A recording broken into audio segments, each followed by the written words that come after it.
Sabi nga, ah, dito sa kaso na ito, ang sinungaling ay asawa ng magnanakaw. So, buti na lang po ang isda ay nahuhuli sa sarili nilang bibig. Buti na lang po, ganun po sila magsalita in public at nalalaman natin ang mga katotohanan. In my experience with them, Mr. Chair, these are people who are really capable of lying Mr. Chair? without batting an eyelash. So we have to be very careful in how we proceed. You mentioned in your Facebook statement that you had seen many inconsistencies, in the testimony of the Discayas. So maybe you can intimate to the committee what these particular inconsistencies are. Thank you, Mr. Chair. Marami nga po tayo na obserbahan na you use the term inconsistencies, but I would like to be more direct. Kasinungalingan po talaga.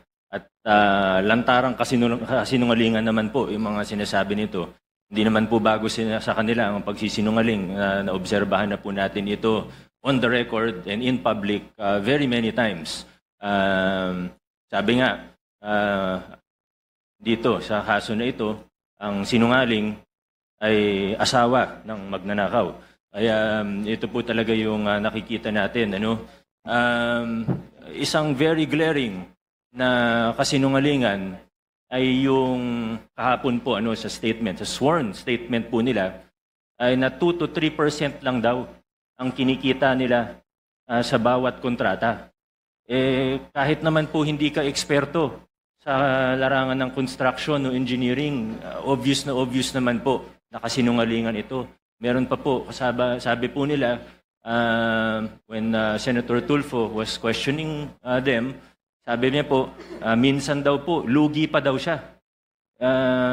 Ang bait naman po ng mga ito. Kung tumatanggap sila ng kontrata sa gobyerno, nagbibid sila para malugi. No sane business person would do that. Of course, I think everyone in this room would agree. Sinasabi nila 2 to 3% yung normal, 5% daw pag sinuwerte.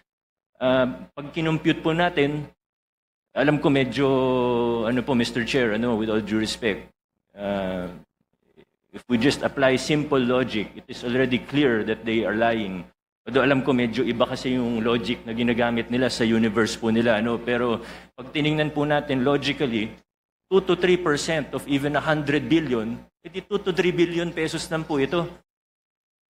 Sila naman po yung nagmalaki at nag-flaunt. Pinagyabang po nila yung lifestyle nila. Na sobrang sabi nga po nila sa isang interview, 11 digits. Sabi po nila, pinagyayabang nila, 11 digits. Sabi ni Ma'am Cesara, 11 digits ang assets nila. So hindi bababa sa 10 billion. Nakita po natin, isang jade lang nila sa sa office nila, 100 million na kagad yun. Yung mga sasakyan, if they paid the correct taxes, it would easily reach almost 1 billion, if not more than 1 billion.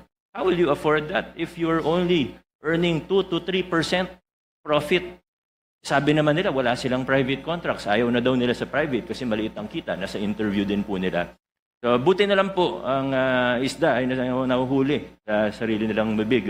Buti na lang po, ganun po sila magsalita in public at nalalaman natin ang mga katotohanan. And I don't mean to overstep, Mr. Chair. Please stop me at any time. But I would just like to, siguro hindi naman warning, pero siguro ang aking pag-igayat sa bawat isa, pati na rin sa mga mamamayang, sa ordinaryong mamamayan, na mag-ingat po tayo sa mga naririnig po natin. Alam naman po ng lahat ng tao sa kwarto na ito na may guilty na senador, may guilty na congressman, may guilty na DPWH officials, may guilty na contractor at maaaring sa iba pang ahensya ng pamahalaan. Pero sa puntong ito, nakikita po natin, hindi lang sila basta naglalaglagan, gusto nila magulo ang kwento. Gusto nila lituhin tayo.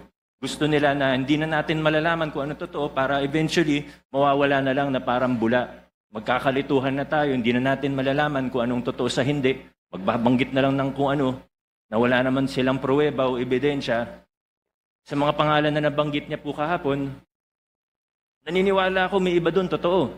Pero hindi tayo they have to present evidence, of course. And I think we really have to be careful because in our experience with them, in my experience with them, Mr. Chair, these are people who are really capable of lying Mr. Chair. without batting an eyelash.